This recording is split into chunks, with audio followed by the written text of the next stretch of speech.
All right. Thank you, everyone, for joining us to talk to Director of Player Personnel, Andy Frank. As always, please raise your hand and I'll call on you. We'll go to Mike Porman. Thanks, Paul. Thanks, Andy. I can't get my camera to work, but that's probably good for you, Andy. Yeah, I probably should turn mine off, shouldn't I? You're always great about sharing philosophy as far as roster management. Overall, regarding quarterbacks and offensive linemen, where do you guys like to be with those two spots as far as number and then class distribution? Yeah, so I guess I'll start with quarterback. At quarterback, you'd love to every year take a quarterback. In an ideal, perfect world, you'd like to take one quarterback in each and every class, and then it spaces itself out that way. Obviously, we don't live in a perfect world, so things happen and things change. The transfer portal, as we've seen, it has shaped and impacted our room. And it's impacted rooms all the way across the country. So as a result, there's times you're going to take, multiple quarterbacks. And we did that this year, and we're excited about both those guys. They'll battle it out with, Christian and Cliff. And I think we're excited to see those guys, challenge Cliff for a starting job. Mark Brennan. Andy, thanks for your time today. I appreciate it. Yeah. Hey, along those lines, could you tell us a little bit about Bo and Drew, and how important is it to get those guys in here early? I know you're not necessarily coaching them up, but you have to manage all of this stuff. So how important was that for the staff to be able to get them in at the midterm? Yeah, I think it's an important piece. It's not the end all be all. We've got, about half the class coming in early and half the class coming in, we used to be the normal time. At quarterback, it is pretty important that there's a lot of reps that can happen in spring ball, especially because spring ball is a little bit different than fall camp. In fall camp, you're trying to get guys ready for games and games that we're about to play. So you've got to give those reps to your 1 and your 2, your 3 and 4s as camp goes on, don't get quite as many reps. In spring ball, you can space them out and you can give it to guys, and you can basically structure spring practice to give guys opportunities where they need them. In terms of, for the fall, you're preparing again for that game. So you got to give them game-like reps where they're, seeing, different looks. In spring, it's a little bit dialed back. You can kind of, whatever level they're at, you can give them that look on defense and kind of bring them along that way. So getting these guys in early is huge for us going into next year. So I think that's an important piece for those guys. Circling back to Mike Portman's question earlier about O-line, I got the quarterbacks in. I didn't get the O-line piece of it in terms of roster management. O-line is an interesting one. We've always been a program that likes to be, anywhere between 14 and 16 offensive linemen on our roster. In most years, that means you're bringing in between 2 and 5 offensive linemen. Usually it's probably closer to 3 to 4. What we've seen with the transfer portal, it's a little bit different. I think O-line, Coach mentioned it in his remarks. O-line, I think more often than not is going to be a position that we're going to be interested in the transfer portal. And then the reason for that is it's a developmental position. It takes a while to get guys, to where they can play in games for you. And as a result, every year you're going to be looking at, have a guy that maybe can beat somebody else out on your roster or create depth for you. You can fix, holes there a whole lot easier in the transfer portal than you can sometimes coming out of high school. Whereas at cornerback, you can have a freshman come in and play successfully. Sometimes wide receiver, running back, some other places you can do that. At O-line, it's a very difficult thing to do. And I think as a result, moving forward from a roster management standpoint, I think when we do this press conference every year, I won't be surprised if O-line is one of those positions that we're saying just about every year we're interested in finding somebody in the transfer portal. Michael, that answers kind of both parts of your question there. Donnie Collins. Hi, Andy. Is that something with the O-line that you kind of look at with Lackawanna as well? Are there certain positions when you guys look at Lackawanna that you look at more? And it's been safeties in the past. It was line today with JB. Is that kind of the same deal with them as it is with the portal at this point? Well, it's interesting. It's played out. Safety and O-line is really heavy from Lackawanna. I don't want to say that that's a intentional thing. We're looking to see who Lackawanna's best players are and who the best junior college players are. And so as a result, we're not turning away other positions that we think that either whether it's at Lackawanna or other junior colleges across the country that we think can help us. I do think O-line, again, it is a transfer. You're more likely to take a transfer in that regard because they can come in and help you a little bit sooner than maybe some other positions. And safety is a position that, it does take a little bit more experience to play. Corner is a position where it probably takes, sheer athleticism. And if you have that, you probably can step out there day one, or at least, day 29 after practices of fall camp. But safety is one of those ones where you have to, understand the whole defense, be able to get yourself lined up, get other people lined up, and make adjustments. So it's not surprising that that's kind of how it's played out, but I wouldn't say it's a specific, target of ours. Greg Pickle. Andy, thanks for your time as always. Hope you're doing well. Yeah, thank you. What have you learned then, kind of pulling on that thread of the idea of figuring out positions that may or may not be best suited to look for in the transfer portal, or maybe it changes yearly, but what have you learned so far about what it takes to actually recruit the transfer portal? Coach just mentioned the idea that sometimes the recruitment's over before it even begins in some respects. So, and obviously you have to figure out a lot of homework in maybe a short period of time, or it appears that way from the outside anyway. So what have you all learned so far about what it takes to actually successfully do that? You had a really good run last year. What do you have to do to make that something that's a reality moving forward this year and annually? Yep. Starting off, I would say that, in terms of the positional, what your needs are in the transfer portal, that is going to change year to year. I do think there probably are a couple positions, like I mentioned, O-line. Won't be surprised if D-line is a similar thing year in and year out. We're looking for somebody in the transfer portal. Positions where you're playing lots of guys, you're probably going to have a need in the transfer portal every year for a couple of reasons. One, you need to have more guys that can play, but also two, as a result, you're going to rotate players in the game so that there's reps to go around for those guys.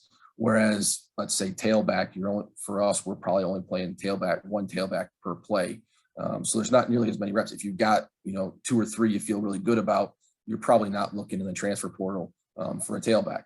Whereas O-line or D-line or wide receiver, for that matter, where you're playing lots of guys, you need to have far more depth to be where you want to be. And so you're going to, search more there. In terms of what we've learned, I think we're always learning and it's always changing. A couple of things that jump to mind is you have to be fast. You have to evaluate guys really, really quickly. Because like Coach mentioned, it does have a feel that there's some guys that already knew where they were going before they were in the portal, before you even had a chance to evaluate them. So you got to be quick with it. But the other piece, and this is where the challenge of the balancing act is, you got to be sure. You don't want to bring a kid into your locker room who's 21 years old or 20 years old, who ends up not being someone that fits your culture or can help your team. And I think that's an important piece of the transfer portal, because what we've found, and I think that probably most programs have found the same thing, is that if you bring a guy into your locker room who helps the team win and beats out one of their friends, the teammates are okay with that, because that guy helps the team win, and that's what they're here to do. They want to win. But if you bring in a guy in who doesn't clearly, prove that he's better than somebody else, and he's potentially taking reps from someone on your roster has, developed a relationship with, that can be a lonely place for that guy who's coming into the locker room. So you've got to be sure. So it's a tricky balance of being fast and being sure all at the same time. Mike Gross. Hi, Andy. Thanks for your time. One of the things we hear about all the time is that there's a handful of programs in the country that have these gigantic staffs that could just throw this battalion of analysts at recruiting and the X and O stuff. And presumably this is one of the things that James was talking about in that long conversation that led up to his new contract. Do you feel like this is going to change where you're going to have more resources to scour the country to make those judgments about the transfer portal that you were just talking about? We hope so. Yeah. I mean, we hope that we're heading in the right direction. Staff size has increased a good amount since we've been here, and it still needs to continue to increase. And that probably will never change. We're always going to have to keep growing and getting larger and better, more efficient as well. But yeah, there is an arms race when it comes to staff size, because you need the people and you need experts and people that have done it before, been through it, to do it successfully. And if someone else has a bigger staff with good employees, they've got an advantage on you. So I think that's why Coach has fought so hard. Every year he's fought to increase the recruiting staff, to increase the analyst numbers. And I'm confident he'll continue to fight those battles, because you see the results of them. The programs that have the biggest army are the ones that are having the most success. And we're trying to do the same thing here.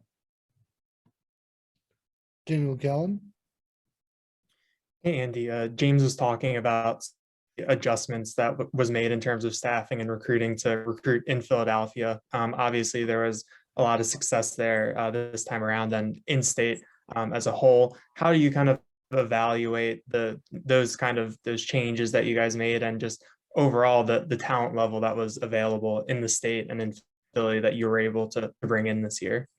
Yeah, I think the state of Pennsylvania was a really solid year this year. And like Coach had mentioned, we've kind of gone up and down a little bit in terms of the state as far as the talent that's been here over the last several cycles. This was a very good year in Philadelphia in particular, and for us, kind of like you mentioned, Coach had talked about some kind of things that we had done, the changes that I think they helped us.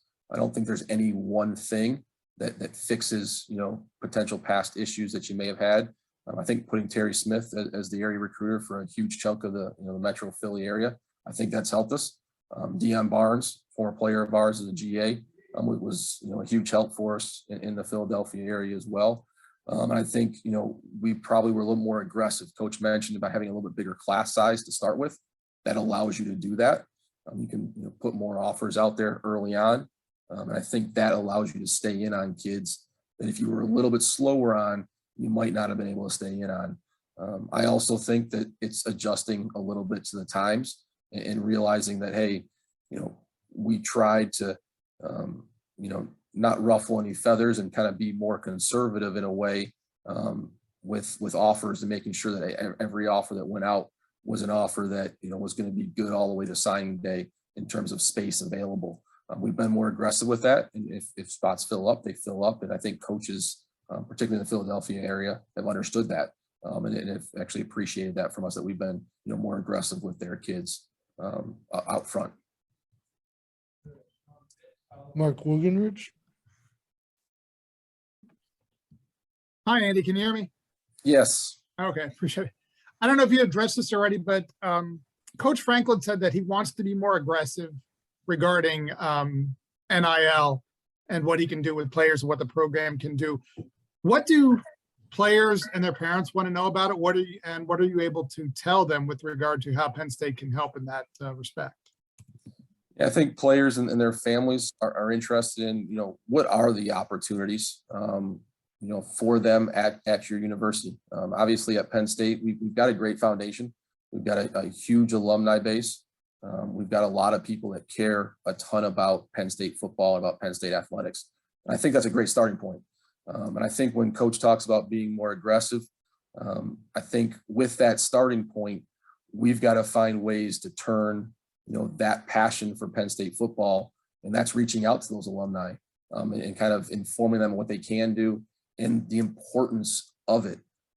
We're all in this together. It's interesting, as a football staff, we work really, really hard in recruiting, and because of NLI, really more than any other time in the history of college football, I think there's an opportunity for people who care about the program that maybe don't work for the program to help with the recruiting efforts. And that's, NIL is going to be a big part of that.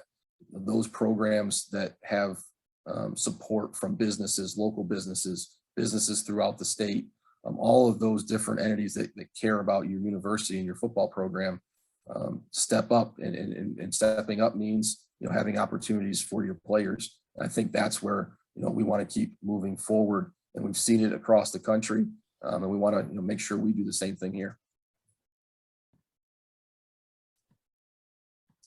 Mark Brennan.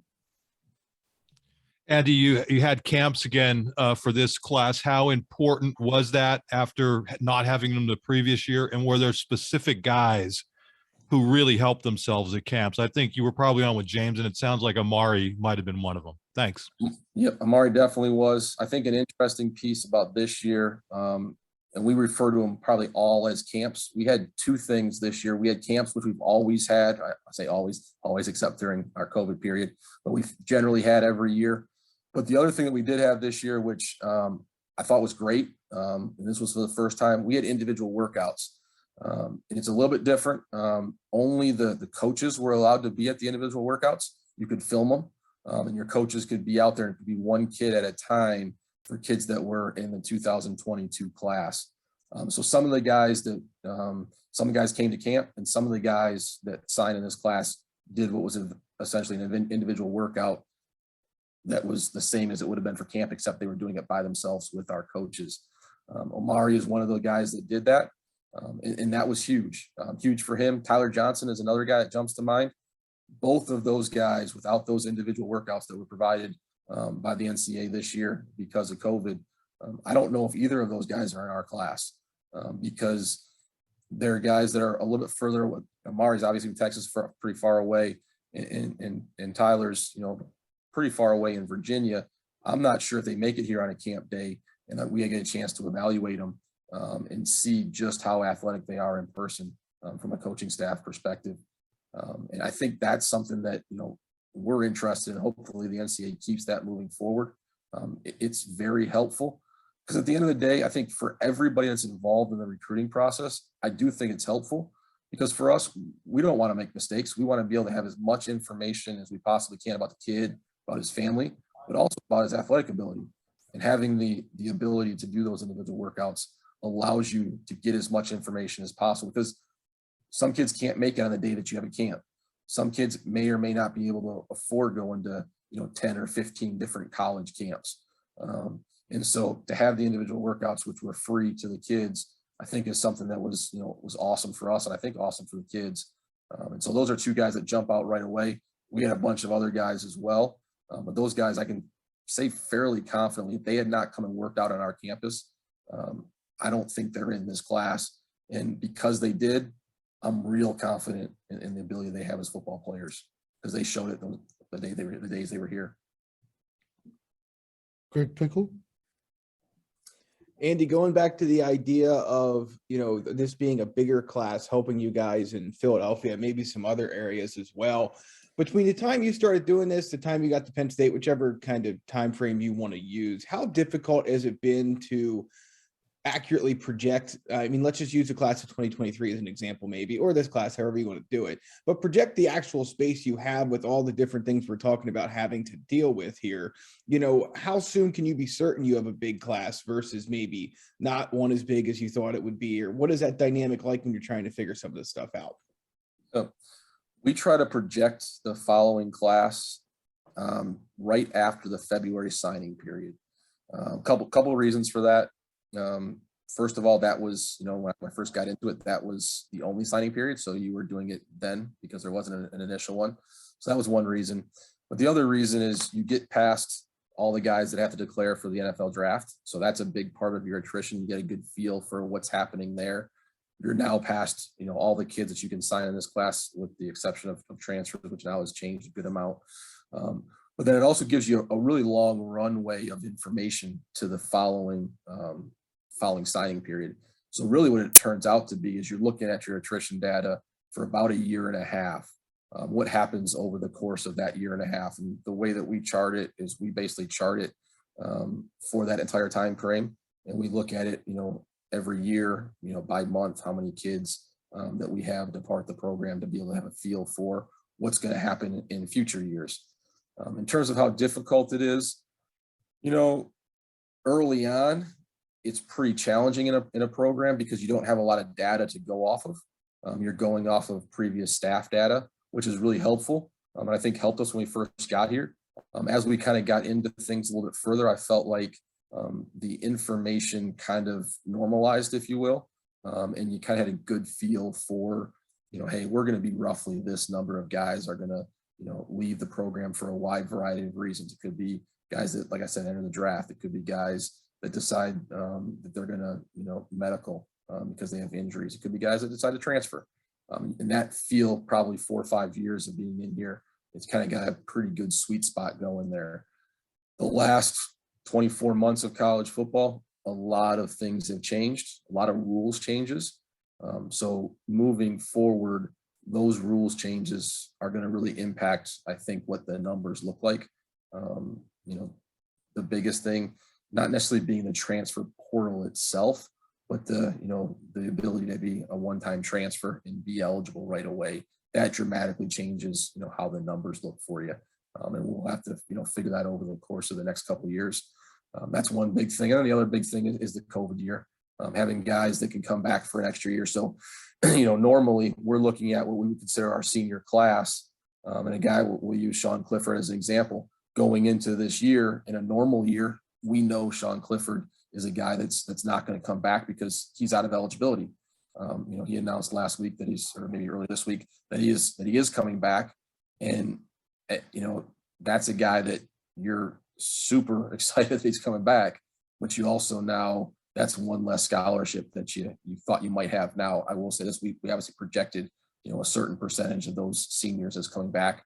One thing that I try to do, and I think as a staff, we try to do, not get too caught up in exactly who the player is that's going to either leave early for the draft or come back in the COVID scenario, and just think more in terms of big numbers. Hey, if we have, you know, if we've averaged 2 guys leaving early for the draft every year, let's just say 2 guys are going to leave and not worry about who it is. If we think that, you know, we're going to average over the next couple of years, 3, 4, 5 guys come back that could have, you know, an extra year of eligibility, let's look at it that way as opposed to who that, you know, individual might be. So it's a complicated process. You try and use all the information you have from the past to project the future, and then you try and figure out what might have changed in the, you know, the recent, you know, 12 months or 24 months that might change those numbers. All right, we'll wrap it up there. Thank you, Andy, for your time this afternoon. And thank you, everyone, for joining us. Thanks, guys. Thanks for joining on. Thanks, Andy.